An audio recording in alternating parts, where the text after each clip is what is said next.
नमस्कार दोस्तों, मैं अपने YouTube चैनल साहित्यिक कृति में आपका स्वागत करती हूँ। जैसा कि हमने हिंदी पेडागोजी के 2 चैप्टर को कंप्लीट किया था, आज हम तीसरे चैप्टर को देखेंगे।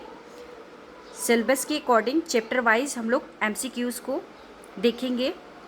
और आज का चैप्टर है भाषा के कार्य एवं इसके विकास में बोलने एवं सुनने की भूमिका। इस चैप्टर से जितने भी महत्वपूर्ण MCQs हैं परीक्षा की दृष्टि से, उसको आज हम लोग देखेंगे। और इसके पिछले वाले वीडियो में हमने 2 चैप्टर को कंप्लीट किया है, जिसका हमने प्लेलिस्ट डिस्क्रिप्शन बॉक्स में दे दिया है, उसको आप लोग जाकर देख लें। तो आज का पहला प्रश्न है, भाषा प्रयोग की कुशलता संभव है? ऑप्शन पहला है केवल साहित्य पढ़ने से। ऑप्शन दूसरा है भाषा की पाठ्य पुस्तक पढ़ने से। ऑप्शन तीसरा है अधिक से अधिक भाषा प्रयोग से। ऑप्शन चौथा है केवल भाषा सुनने से। इसका सही उत्तर है अधिक से अधिक भाषा प्रयोग से। भाषा प्रयोग की कुशलता तभी संभव होगी जब हम लोग अधिक से अधिक भाषा का प्रयोग करेंगे। इसका सही उत्तर है तीसरा। अगला प्रश्न है, भाषा एक विषय है। ऑप्शन पहला है सैद्धांतिक, दूसरा है ऑप्शन व्यवहारिक, तीसरा है नीरस और चौथा है चुनौतीपूर्ण। भाषा एक व्यवहारिक विषय है। इसका सही उत्तर है दूसरा, व्यवहारिक है। भाषा किस प्रकार का विषय है? ये व्यवहारिक विषय है। इसका सही उत्तर है दूसरा। अगला प्रश्न है, भाषा की प्रकृति के संबंध में कौन सा कथन उचित नहीं है? ऑप्शन पहला है भाषा कठोरता से व्याकरणिक नियमों का अनुसरण करती है। दूसरा है भाषाएं एक दूसरे के सांध्य में फलती फूलती हैं। और तीसरा है भाषा एक नियमबद्ध अवस्था है।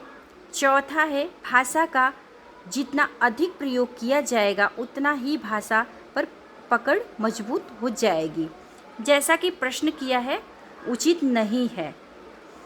इसका सही उत्तर है पहला, भाषा कठोरता से व्याकरणिक नियमों का अनुसरण करती है। सही उत्तर इसका है पहला। अगला प्रश्न है, निम्नलिखित में से कौन सा कथन सत्य नहीं है?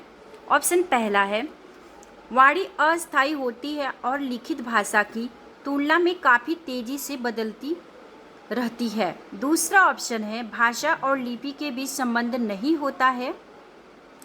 तीसरा ऑप्शन है विश्व की सभी भाषाएं थोड़े से फेरबदल से एक ही लिपि में नहीं लिखी जाती हैं। और चौथा है उपर्युक्त में से सभी। इसमें प्रश्न किया है कथन सत्य नहीं है। इसका सही उत्तर है तीसरा, विश्व की सभी भाषाएं थोड़े से फेरबदल से एक ही लिपि में नहीं लिखी जाती हैं। नहीं का उत्तर नहीं होता है।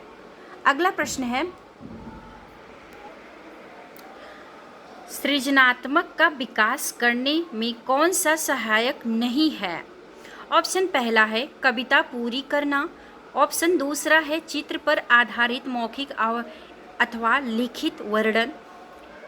ऑप्शन तीसरा है प्रश्नों के उत्तर देना। और ऑप्शन चौथा है अधूरी कहानी को पूरा करना। जैसा कि इसमें पूछा है कि सृजनात्मक का विकास करने में कौन सा सहायक नहीं है, इसका सही उत्तर है तीसरा, प्रश्नों के उत्तर देना। ऑप्शन तीसरा इसका सही उत्तर है। अगला प्रश्न है, जो बच्चे सुने नहीं सकते हैं। पहला ऑप्शन है वह शीघ्र भाषा सीख जाते हैं। दूसरा है उन्हें भाषा सीखने में समय लगता है। तीसरा है भाषा सीख नहीं सकते हैं। चौथा है वह भाषा का प्रयोग लिखित रूप से कर सकते हैं। इसका सही उत्तर है चौथा, वह भाषा का लिखित रूप से प्रयोग कर सकते हैं। जो बच्चे सुन नहीं सकते हैं वे लिखकर सीख सकते हैं। इसका सही उत्तर है चौथा। अगला प्रश्न है, दैनिक कार्यों में मनुष्य किन 2 कौशलों का सर्वाधिक प्रयोग करता है? ऑप्शन पहला है लेखन एवं भाषा कौशल, दूसरा है श्रवण एवं पठन कौशल, तीसरा है श्रवण एवं वाचन कौशल, चौथा है वाचन एवं लेखन कौशल। इसका सही उत्तर है श्रवण एवं वाचन कौशल, जो कि सर्वाधिक प्रयोग किया जाता है दैनिक कार्यों में। इसका सही उत्तर है तीसरा। अगला प्रश्न है, सस्वर वाचन का मुख्य उद्देश्य है। ऑप्शन पहला है पढ़ने में आनंद की अनुभूति करना, ऑप्शन दूसरा है बच्चों में पढ़ने संबंधी झिझक को समाप्त करना, ऑप्शन तीसरा है बोल बोलकर पढ़ना, और ऑप्शन चौथा है इसमें द्रुत गति से वाचन करना। सस्वर वाचन का मुख्य उद्देश्य होता है बच्चों में पढ़ने संबंधी झिझक को समाप्त करना। इसका सही उत्तर है दूसरा। अगला प्रश्न है, इनमें से किस प्रतियोगिता के लिए मौखिक अभिव्यक्ति की आवश्यकता नहीं होती है। ऑप्शन पहला है वाद विवाद प्रतियोगिता, ऑप्शन दूसरा है भाषण, ऑप्शन तीसरा है अंत्याक्षरी, और ऑप्शन चौथा है कविता लेखन। इसका सही उत्तर है कविता लेखन। जैसा कि पूछा गया है, इसमें प्रतियोगिता के लिए मौखिक अभिव्यक्ति की आवश्यकता नहीं होती है, इसमें लेखन है कविता लेखन। इसका सही उत्तर है चौथा। अगला प्रश्न है, सुनना कौशल में शामिल है। पहला इसमें है दूसरों की बात सुनने में रुचि और धैर्य प्रतिक्रिया, दूसरा ऑप्शन है प्रश्नों को ध्यानपूर्वक सुनने की क्षमता का विकास, तीसरा है शांतिपूर्वक सुनना, और चौथा है सुनते हुए शब्द की केवल पुनरावृत्ति करना। इसका सही उत्तर है प्रश्नों को ध्यानपूर्वक सुनने की क्षमता का विकास। सुनने का कौशल जो शामिल होता है, ये ध्यानपूर्वक सुनने की क्षमता का विकास के लिए महत्वपूर्ण होता है। इसका सही उत्तर है दूसरा। अगला प्रश्न है, सुनना बोलना कौशल के विकास के लिए सर्वोत्तम विधि कौन सी हो सकती है। ऑप्शन पहला है कहानी कहना और उस पर बच्चों की प्रतिक्रिया जानना, दूसरा है कविता याद करवाकर बुलवाना, तीसरा है कक्षा के कुछ बच्चों द्वारा पाठ के अनुच्छेद पढ़कर सुनाना, चौथा है अंत्याक्षरी विधि का आयोजन करना। इसका सही उत्तर है कहानी कहना और उस पर बच्चों की प्रतिक्रिया जानना। सुनना बोलना कौशल का विकास ये बहुत ही सर्वोत्तम माना जाता है। इसका सही उत्तर है पहला। अगला प्रश्न है, विकास ने अपने क्षेत्र में आयोजित रंगारंग कार्यक्रम के विषय में अपने मित्रों को सुनाया। इस स्थिति में वह किस कौशल का प्रयोग कर रहा है। ऑप्शन पहला है भाषण कौशल, ऑप्शन दूसरा है लेखन कौशल, ऑप्शन तीसरा है वाचन कौशल, और ऑप्शन चौथा है श्रवण कौशल। इसका सही उत्तर है तीसरा वाचन कौशल। जैसा कि विकास ने अपने मित्रों को सुनाया, सुनने के लिए वाचन कौशल का प्रयोग होता है। इसका सही उत्तर है तीसरा। अगला प्रश्न है, ध्वनियों के विभेदीकरण में सहायक है। ऑप्शन पहला है श्रवण कौशल, दूसरा है भाषण, और तीसरा है वाद विवाद करना, चौथा है वाचन। इसका सही उत्तर है श्रवण कौशल। ध्वनियों की विभेदीकरण में जो सहायक होता है वो श्रवण कौशल होता है। सही उत्तर है इसका पहला। अगला प्रश्न है, भाषा है। ऑप्शन पहले में है जानने का अर्थ उसका व्याकरण जानना, दूसरा है सीखने सिखाने में पाठ्य पुस्तकों का विशेष महत्व होता है, तीसरा है जीवन की विभिन्न स्थितियों को साधती है, और चौथा है व्याकरण पर ही आधारित होती है। भाषा एक क्या है, ये ऑप्शन इसका तीसरा सही है, जीवन के विभिन्न स्थितियों को साधती है। जो भाषा है वो जीवन की विभिन्न स्थितियों को साधती है। इसका सही उत्तर है तीसरा। जैसा कि देख रहे हैं आप लोग, ये प्रीवियस ईयर क्वेश्चन आया हुआ है। अगला प्रश्न है, भाषा की कक्षा में कहानियाँ। ऑप्शन पहला है मनोरंजन का साधन, दूसरा है पाठ्य पुस्तकों का एक पाठ, तीसरा है विभिन्न प्रकार की भाषीय संरचनाएं और चिंतन विकास की संभावनाएं लिए जाते हैं।